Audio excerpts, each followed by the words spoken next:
ಮೊದಲ ಮದುವೆಯ ಕಹಿ ನೆನಪು ಮತ್ತು ಪತಿ ಪ್ರೀತಂ ಬಗ್ಗೆ ಮನಬಿಚ್ಚಿ ಮಾತನಾಡಿದ ಲಕ್ಷ್ಮೀ ನಿವಾಸ ನಟಿ ಮಾನಸ ಮನೋಹರ್. ತುಂಬು ಗರ್ಭಿಣಿ ನಟಿ ಮಾನಸ ಮನೋಹರ್ ಲಕ್ಷ್ಮೀ ನಿವಾಸ ಹಾಗೂ ಶಾಂಭವಿ ಧಾರಾವಾಹಿಯಿಂದ ಹೊರಬಂದಿದ್ದಾರೆ. ಈ ಹಿಂದೆಯೂ ಸೋಷಿಯಲ್ ಮೀಡಿಯಾದಲ್ಲಿ ಈ ಬಗ್ಗೆ ಪೋಸ್ಟ್ ಹಂಚಿಕೊಂಡಿದ್ರು.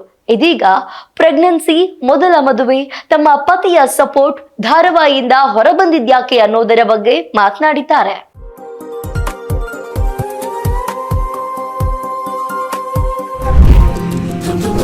ಗರ್ಭಧಾರಣೆಯ ಕಾರಣ ಧಾರಾವಾಹಿಯಿಂದ ಹೊರಬಂದ ಮಾನಸ ಮನೋಹರ್. ಮದುವೆ, ಮಕ್ಕಳಾದ ಮೇಲೂ ನಟನೆಯಲ್ಲಿ ಯಶಸ್ವಿಯಾಗಬಹುದು ಎಂಬ ಭರವಸೆ ವ್ಯಕ್ತಪಡಿಸಿದ ನಟಿ.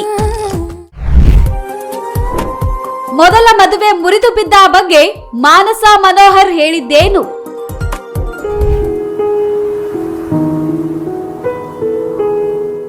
ಮೊದಲ ಮದುವೆಯ ಕಹಿ ನೆನಪು ಮತ್ತು ಪತಿ ಪ್ರೀತಂ ಬಗ್ಗೆ ಮನಬಿಚ್ಚಿ ಮಾತನಾಡಿದ ಲಕ್ಷ್ಮೀ ನಿವಾಸ ನಟಿ ಮಾನಸ ಮನೋಹರ್.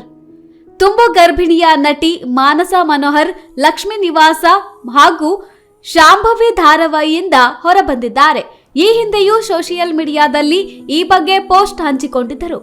ಇದೀಗ ಪ್ರೆಗ್ನೆನ್ಸಿ, ಮೊದಲ ಮದುವೆ, ತಮ್ಮ ಪತಿಯ ಸಪೋರ್ಟ್, ಧಾರಾವಾಹಿಯಿಂದ ಹೊರಬಂದಿದ್ಯಾಕೆ ಅನ್ನೋದರ ಬಗ್ಗೆ ಮಾತನಾಡಿದ್ದಾರೆ. ಜಿ ಕನ್ನಡ ವಾಹಿನಿಯಲ್ಲಿ ಪ್ರಸಾರವಾಗುತ್ತಿದ್ದ ಜೊತೆಯಲ್ಲಿ ಧಾರಾವಾಹಿಯಲ್ಲಿ ಮೀರಾ ಎಂಬ ಪಾತ್ರದಲ್ಲಿ ಕಾಣಿಸಿಕೊಂಡು ಫೇಮಸ್ ಆದ ನಟಿ ಮಾನಸ ಮನೋಹರ್. ಸದ್ಯ ತುಂಬು ಗರ್ಭಿಣಿಯಾಗಿರುವ ನಟಿ ತಾವು ನಟಿಸುತ್ತಿದ್ದ ಧಾರಾವಾಹಿಗಳಿಂದ ಹೊರಬಂದಿದ್ಯಾಕೆ? ಈ ಬಗ್ಗೆ ಮಾನಸ ಮನೋಹರ್ ಹೇಳಿದ್ದೇನು?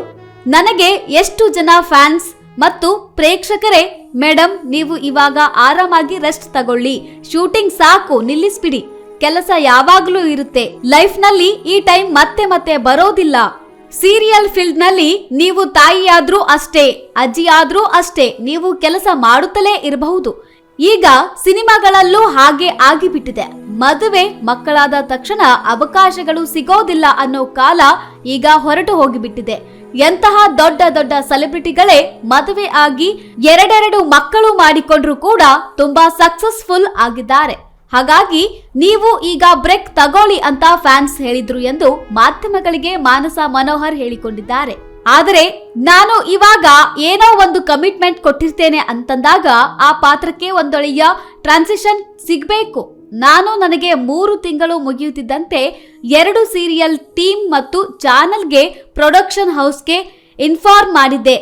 ಹಾಗಾಗಿ ಅವರು ಕೂಡ ಪ್ರಿಪೇರ್ ಆಗಿದ್ರು. ಹಾಗಾಗಿ ಏನ್ ಮಾಡ್ಬೇಕು, ಟ್ರ್ಯಾಕ್ ಯಾವ ರೀತಿ ತಗೊಂಡು ಹೋಗ್ಬೇಕು ಅಂತ ನಾನು ಫೆಬ್ರವರಿಯಲ್ಲಿ ಶೂಟ್ ಮುಗಿಸಿದೆ.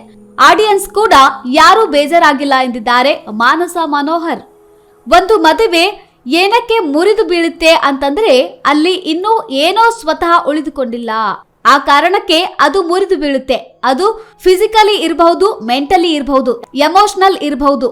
ನಾವು ಇನ್ನೊಬ್ಬ ವ್ಯಕ್ತಿಯನ್ನ ಮದುವೆ ಮಾಡಿಕೊಂಡಾಗ ಸ್ಪೆಷಲಿ ಹೆಣ್ಣು ಮಕ್ಕಳಾಗಿ ತುಂಬಾನೇ ವಿಭಿನ್ನ ಯೋಚನೆಗಳಿರುತ್ತೆ. ನನ್ನ ಹಣೆ ಬರಹ, ನನ್ನ ಮತ್ತು ಪ್ರೀತಂ ಅವರ ಬಾಂಧವ್ಯ ಹೇಗೆ ಅಂತಂದರೆ ನಾವಿಬ್ಬರು ಯಾವುದನ್ನು ಕೂಡ ಬೇರೆ ತರಹ ಯೋಚನೆ ಮಾಡಲ್ಲ. ನಮ್ಮಿಬ್ಬರ ಥಿಂಕಿಂಗ್ ಮ್ಯಾಚ್ ಆಗುತ್ತೆ. ಈ ಮಟ್ಟಿಗೆ ಒಂದು ಅಂಡರ್ಸ್ಟ್ಯಾಂಡಿಂಗ್ ಇಂದ ಇದ್ದಾಗ ಈ ಭಯ ಅದು ಇದು ಅನ್ನೋದಕ್ಕಿಂತ ಹೆಚ್ಚಾಗಿ ಇಂತಹ ಒಬ್ಬ ಗಂಡ ಸಿಕ್ಕಾಗ ಕಾನ್ಫಿಡೆನ್ಸ್ ಹೆಚ್ಚಾಗುತ್ತೆ ಎಂದಿದ್ದಾರೆ ಮಾನಸ ಮನೋಹರ್. ಮಾನಸ ಮನೋಹರ್ಗೆ ಇದು 2ನೇ ಮದುವೆ. 2024 ನವೆಂಬರ್ 6ರಂದು ಪ್ರೀತಂ ಚಂದ್ರ ಎಂಬುವರನ್ನ ಮಾನಸ ವಿವಾಹವಾಗಿದ್ದರು.